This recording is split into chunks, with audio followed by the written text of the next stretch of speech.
kollox jindika li reġa' ġie attivat in-numru ċellulari tal-ex Chief of Staff ta' Joseph Muscat, Keith Schembri. Dan kif it-tnejn 13 ta' Jannar fis-7:15 ta' filgħaxija Schembri kien live fuq l-app sigreta Signal.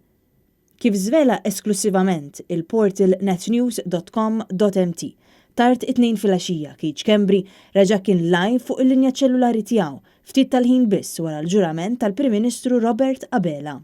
Dan l-istazzjon infurmat li fl-istess momenti fuq Signal kien hemm ukoll numru ta' deputati oħrajn, fosthom Clayton Bartolo, wieħed mill-ftit deputati tal-Labor li imbuttaw lil Robert Abela għat-tmexxija.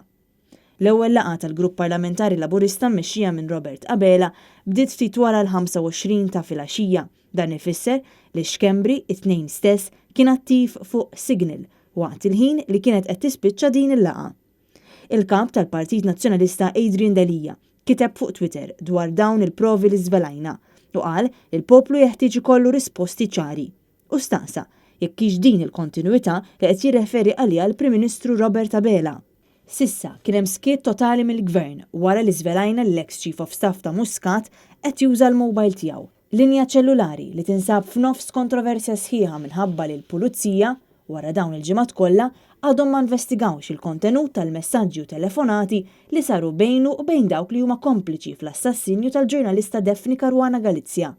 Għadu mhux ċar jekk il-Pulizija ħadux passi immedjati fuq din l-informazzjoni ġdida li żvelajna u li tagħha ippubblikajna l-provi.